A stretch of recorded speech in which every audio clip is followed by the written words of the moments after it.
So Bill, I was really excited when you called and said, hey, you're going to be in Arizona and that you're going to be able to come out and visit us. So thanks so much for doing it, man. I appreciate taking the time. I know you got a busy schedule. Yeah. So, I know that a lot of our fans and viewers here that are going to be seeing the interview, they want to know a lot about you. I know that you've won 3 Grammys, you've done a lot of work, but they want to know a little more about you. What's your heritage? Where you come from? Yeah, that's. I'm glad. I want to tell the people that hear my music about myself. It's been quite a journey for me, and I'm at a point in my life where things are slowing down, but not to a standstill by any means. Right. But I grew up in northern Wisconsin on a reservation that was started in 1822. My tribe is originally from New York State, the Mohicans. Wow. From the Revolutionary War period. We ended up fighting in the Revolutionary War, and if people look at the real history of it, we were the only tribe in that war fighting on the colonist side. We taught them guerrilla warfare style. We did things that were. We're also the first tribe out there to be taken into churches and educated at Dartmouth College, which was started for our tribe. Oh, wow. So that's why my name is Miller. Oh, okay. And a lot of Dutch Reform, Presbyterians came to us, so we were Christianized and educated Indians. And a lot of Indians at that time probably hated us or thought we were just whatever. So did you go to school under Ez? Yes, I did. And I was going to tell you this amazing fact. So when we were removed from New York State after the Revolutionary War, James Fenimore Cooper wrote a book about us called Last of the Mohicans, thinking we were all dead. Right, exactly. We had lost 60,000, 70,000 men in the Revolutionary War, and we were whittled down to a small number of maybe 1,500. It was way down. So that's what we are today, almost like 1,500 members. And we live in Wisconsin. Our reservation was started in 1822. And there's a stone in Fond du Lac, Wisconsin, north of Milwaukee, and it's to my great-great-grandmother. Her name was Electa Quinney. And Electa was the very first public school teacher in the whole state of Wisconsin. And she was our tribal member and leader. Wow. All right. We started the first church there. And as far as I know, I'm the first Native American in the state of Wisconsin's history to win 3 Grammys. So we're still breaking records. Well, I know you're the only person I know that has won 3 Grammys. But I think my heritage, it goes deeper than that. It's about music, too. I mean, I grew up on the reservation, and I really give thanks to my Creator for allowing me to hear great horned owls at night, coyotes, a lot of things you'll hear out here too, but listening to nature and then going to powwows, hearing the drums.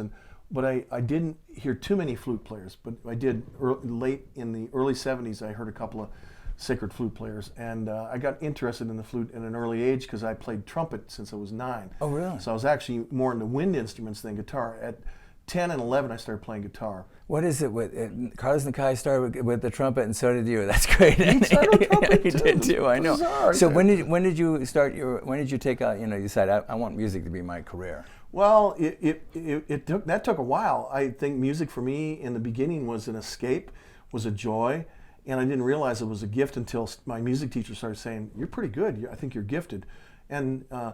But I still didn't know what's a gift. Well, thank you for the gift. I didn't want to. The last thing I wanted to do was be a professional musician. I just didn't. I didn't want the lifestyle going on the road, and I was not a star tripper. It was no big deal, So I went to art school, and art was my thing. Oh, that's right. You're a painter. Yeah. I've seen some of your work. And now my work's taken off in a different zone too. But yeah, I wanted to paint. So what's really crazy, once I started merging my painting and my music became more cinematic, almost like I'd write songs that were like you could see in a film or something, or I'd see things in my mind. It did help me, being a visual artist, to be a musician. So, Bill, when did the guitar come into your life? How did it come into your life? It came into my life from my mother's side. My father was full-blood Mohican. My mother was full-blood German, so I liked bratwurst and wild rice. I mean, I like both cultures. Right. And my German uncle, he played some guitar. He was a hemophiliac, and he was an artist. And he for some reason, I used to sing a lot too. Before I played guitar, I was singing intensely. One of the songs I remember singing in 1964, early '64, was a Perry Como tune, which I learned in Italy. My dad was in the army, and we lived in Vicenza, Italy in those days. Right. We came back to the States when the Beatles were just coming on. But was Perry Como had a tune called Catch a Falling Star. Oh, yeah, I remember that. Put it in your pocket. Sorry to say, I remember that. And so I learned that tune, and of course I didn't sing it in that tone. I was Catch a Falling Right. little kid, but I was singing songs, and my cousins were going like, "Wow, you can sing, man!" And he had this old Gibson guitar that he gave me, and he said, "I want you to have this guitar." And of course, I couldn't play it. I was still pretty young, 9, 10 years old. Right. And I was always an open person, and I still am. I'm watching myself now, but I trusted everybody back then. And I still somewhat, not as much anymore. Right. But anyways, I went outside, and there were these 2 little girls that lived next door to us, and they were always teasing me and stuff. And they said, "What's that?" I said, "It's my new guitar. My uncle gave it to me." Right. "Oh, open up the case." They did, and they jumped on it and broken it into 100 pieces. No. I'll never forget. That was the most traumatic thing. So I'm like that, and my other uncle said, "Don't worry, I'll get you another guitar." So I got my next guitar, which was not an acoustic, it was an electric, and it was a hollow body. And my life started to change because I heard I could plug it into a Sears amp, and there became my career to want to just experiment. I never had a lesson in my life, so I couldn't afford lessons. Totally self-taught. Yeah, just totally, just by note, string by string. All right. And I learned that way. And I don't know, like I said, I was also playing the trumpet at that time. Right. Oh, okay. I played trumpet until 7th and 8th grade in grade school. Oh, okay, in grade school. Yeah. Yeah. So at some point, you decided, obviously, I want to play with a group. I want to get on stage. I want to entertain. So how did that come about? It was a trick. Actually, I didn't want to do that. I was very shy. Yeah, I'm not shy now. Obviously, I can talk your head off. Right. But I was in college going to art school, and my roommate, we lived in a dorm. He goes, because I used to sing at night to him, and he goes, "Dude, you should be in a band." I go, "No, man, I don't want to be in a band. I'm too embarrassed." I wasn't dating. I was a total geek beyond belief. And he goes, "Dude, you got to be in a band." I go, "No." So the next night, he sees this ad with these guys who are Vietnam veterans and older than me and everything, and they said, "We need a guitar player. Please call us if we need a lead singer for our band called Morning Star." I think it was called Morning Star. They were local guys in Wisconsin. And he said, "I called on your behalf, Bill. Hope you don't mind." I go, "What? You idiot!" And the door in the dorm is knocking, and these 4 guys show up, and they go, "How are you?" And they're all older guys, and they were farmers' sons. One was Dean Olson. John Drake, I can't remember the other guys, but they were all from the country, and but they played rock and roll. They said, "Can you play with us? We heard your message." I go, and I didn't want to tell them that was my roommate. It was a lie. So I was sitting there with my guitar, very embarrassed. They said, "Well, just why don't you audition for us?" I go, I was shaking again, and I said, "Okay." I said, "I only know," and I did. I only know 3 parts of 3 songs that I could do well. One was instrumental version of Little Wing, Jimi Hendrix. Okay. I didn't sing it, but I played that, and they go, "Whoa, you're a good guitar player." I said, "All right." And I sang an America tune. I think it was "Horse with No Name," and then I sang a Beatles tune, and I think it was an old love song. I can't remember. Right. No, it was Norwegian Wood. Norwegian Wood. I once had a girl. So you have a good memory, by the way. I remember those songs because only 3 I knew. So they go, "Wow, you got a good voice. You're hired." I go, "Hired?" And they said, "We're practicing tomorrow night in this gym." And before I knew it, I'm in this band, and I'm singing lead in a rock band, and it was so much fun. I didn't want to make it a career, though. Right. It did not. Honest, Odell, when I played, it was just fun. And I just played these tunes by Grand Funk Railroad, and they had a list, and we would sing these songs and play in little bars in Wisconsin. I made $75 a night, and I was like, "This rocks." Making money. But the things changed when a bar owner one night comes up to me, and he goes, "What are you doing in this band?" I go, "I'm singing lead." He goes, "No, I mean, your other guys are not really that good." I hate to tell you this. He says, you got something else. You need to go somewhere else, Bill. You need to think about being a professional." I go, "No, I don't want to do that. I don't want to do that." But eventually I did. I quit, and I ended up in my first years. I moved back to Milwaukee, and I started singing in little clubs, coffee houses. And one night, these 2 guys came in, and I didn't recognize them at first, but I thought, people were talking to him and taking pictures with them, shaking their hands. I'm like, "Oh, who's this?" I kept playing. Guy comes up to me. He was African American. He goes, "Man, you're just wonderful." He had a Jersey accent. "How are you? You're just wonderful." It's weird to hear an African American have a Jersey accent. Like, wow, who are you? You know. And it was Richie Havens. Oh, really? Oh, wow. And I'm like, "Richie Havens! Oh my gosh!" And then Arlo Guthrie was going through, and Arlo was there. Oh my. And before I knew it, I was on the road with both of those dudes.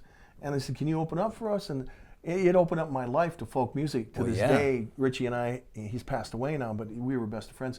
And I'm still in love with Arlo Guthrie. He respects me. I respect him. I love him. And they turned me on to everybody, including a guy that affected me too was John Hartford. He opened up a lot of gigs for me.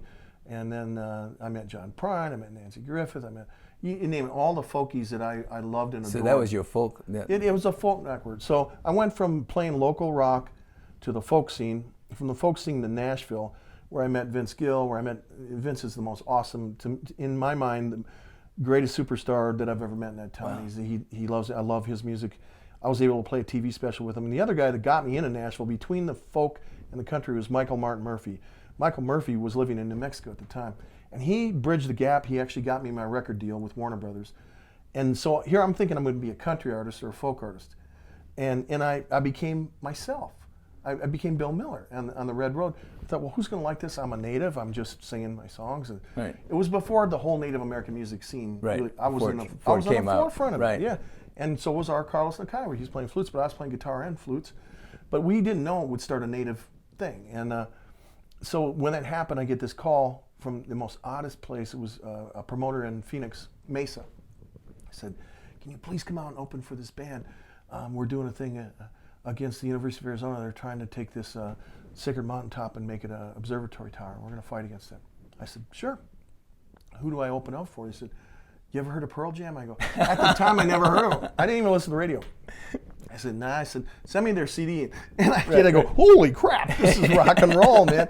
And then before I knew it, I'm with Pearl Jam.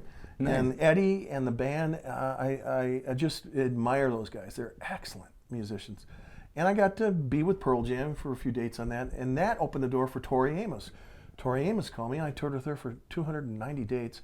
Wow. And from that, I got Austin City Limits. I got the soundtrack for Pocahontas, which I played your flutes on. Right. And I played another album called Approaching Thunder, which was featured on Sex and the City. The last episode to Sex and the City. I remember. It's a hot tub scene. Approaching Thunder. It's on the D minor double flute of yours that I'm playing. It's a flute piece. I'm like, what is this? Sex and the City, native flute. I love that. Yeah.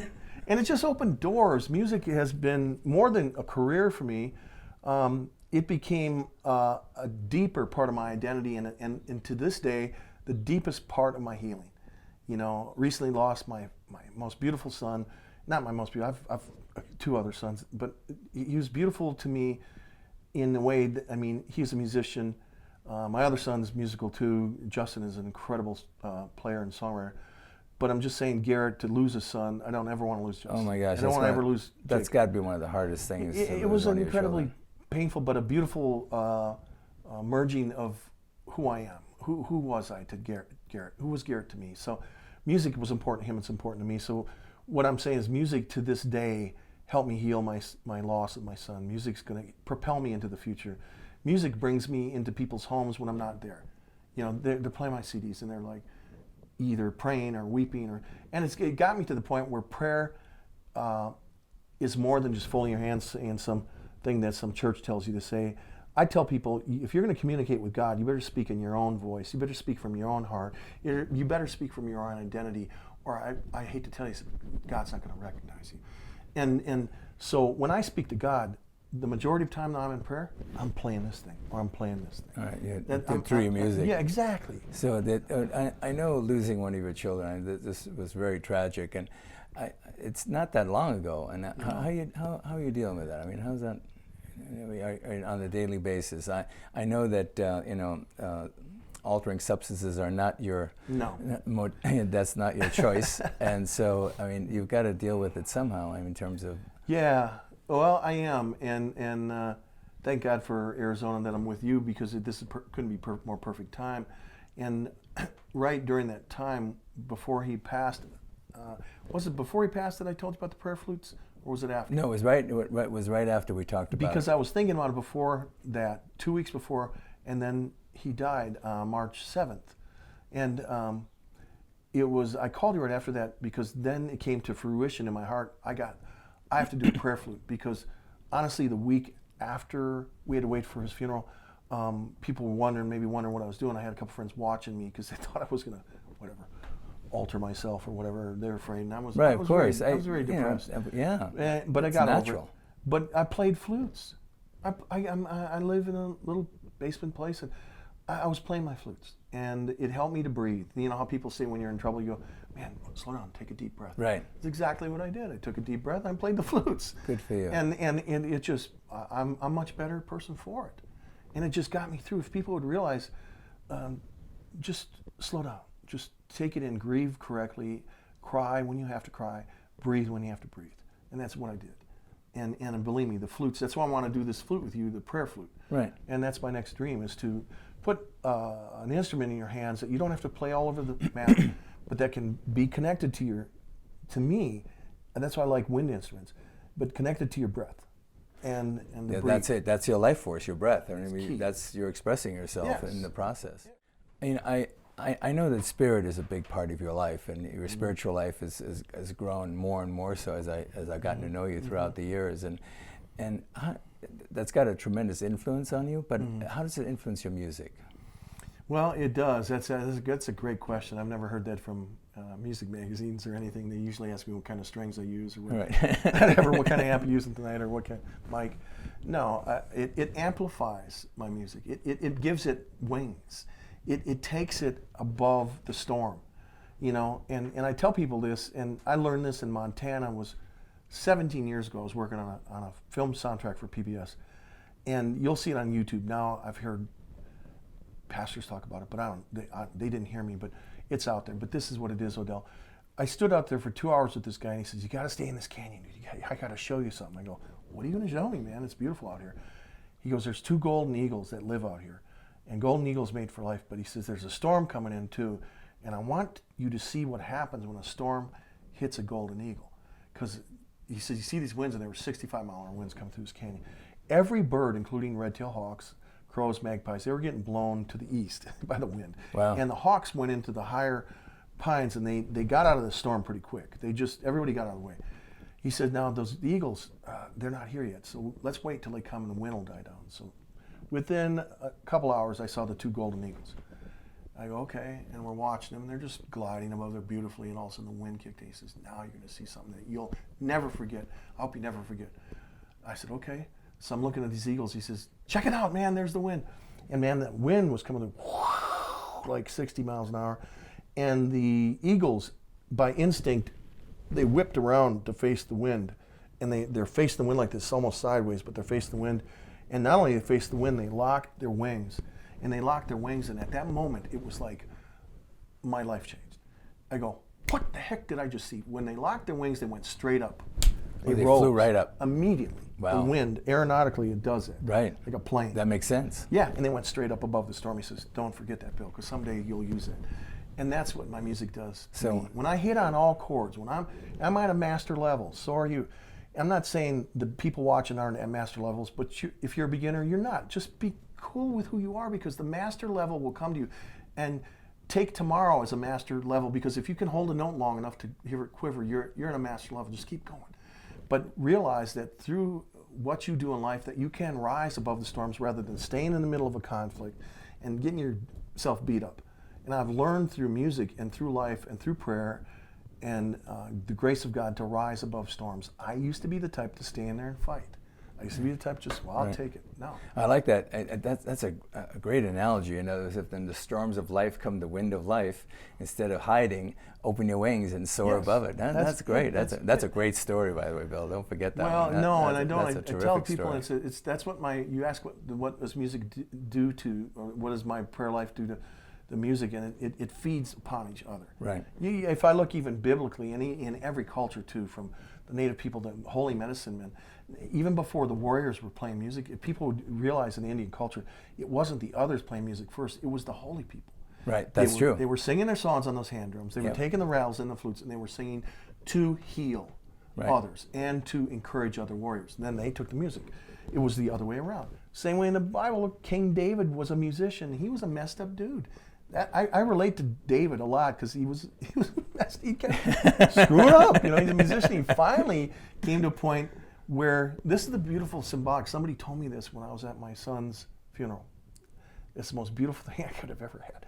Because in the funeral, I got up there and danced for my son with 2 other warriors that were in full regalia, and I raised my eagle wing up the sky, and I blessed my son's wife. I gave her 3 eagle feathers. I prayed over her. I did nothing for the church, didn't sing, but we did it to the song Praises that was on the speakers. And I was dancing for my son. And he said, Bill, I just saw something I never thought I'd realize. I said, what'd you see? He said, I saw God. I saw a blessing come down on you and the whole family because you were so selfless. I go, well, I was there for my son. And he goes, do you realize King David, when he lost his son, I think Absalom, who was, I think, of the woman that he cheated with, or he wrecked her life. But anyways, he was so broken, and his kingdom was coming down. He hid so much of his pain and his mistakes, and he had people, his prayer warriors, saying, you need to get over this crap. But he didn't. He held it in, and then his son died. So what did David do? He went out into the streets, and he danced and praised the life of his son, not the death. He went and danced in front of the people. Right. And the very next day, the kingdom opened for him. It just, everything changed. His life changed because he was honoring. He changed his in attitude. dance and music. And I guess the lesson for me is to not stop because of career options. Because I lost record deals and stuff. Not stop because you don't have any money in the bank. And that's been there for me too. There's been low. Do I stop playing music because of that? If I'm stopping because of that, because I've seen musicians do that, or they're going to lose their family, or they're going to lose. If you're going to stop because of that, then you're not in. You're not doing it because they love music. Yeah, exactly. Yeah, it's no, not that's a true. gift. It's not true. Right. And I'm not saying wreck your family and get divorced because of music. That's not what I'm saying. I hate that part of it. But it's part of the territory. Be ready. If you're a musician, you have sacrificed a lot to take music to the world. And in the sacrifice, you do lose a lot. Yeah. But the gain is thankfulness. The gain is much more than the loss. I'm seeing that now. It's just so much more. It's not money. It's spirit. That's why I love your company's name. And I told you that earlier. It's not promoting your company or anything, but I love the name High Spirits because that's where I'm at. Speaking of music around the world, I was so impressed when I saw the video of you playing with the Israeli orchestra. Yes.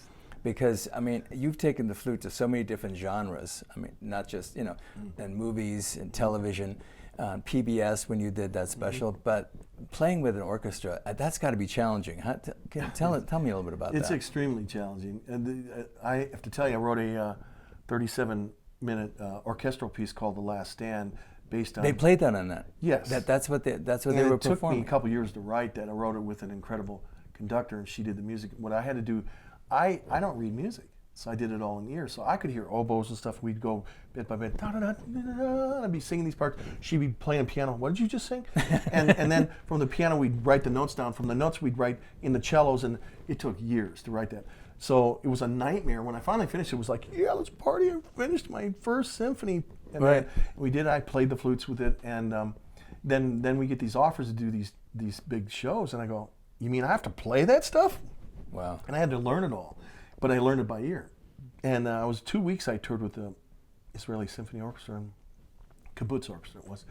And by the end of the fourth night, but I did know the things because I studied them for a month. It was almost like I became so much part of music.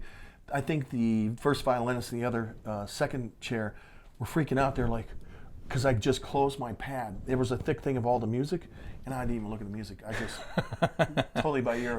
That's very foreign to them. I was reading an orchestra with right. just my heart, right. and I loved it. Orchestras, they make you feel like you got an army behind you. Right. But it was difficult. Yeah, I saw that YouTube video. It was beautiful. Oh, it was that really. So, what's next for you? What are you up to next? Taking my time and getting my art together, painting, and then working on a new project with John Carter Cash that is based on, of all things, King David's Psalms, but not doing a psalm record. It's just my impressions of reading through that, what kind of music comes out of it, and it's pretty amazing the stuff that came out of it because I've been in deep prayer. I'm seeing what prayer life and humility has done to my music. That's also affected my music deeply. In the past few years, I've just been recognizing that there are certain characters and characteristics in me and that need to be heightened. And one was humility, and the other was observation skills, and also identity. My identity was lost in a couple different things, whether it be family deaths or certain things in your life, and you start it changes. Circumstances will make you yeah. And I had to learn, and music again brought me back up. I haven't lost my skills. You got to be kidding me.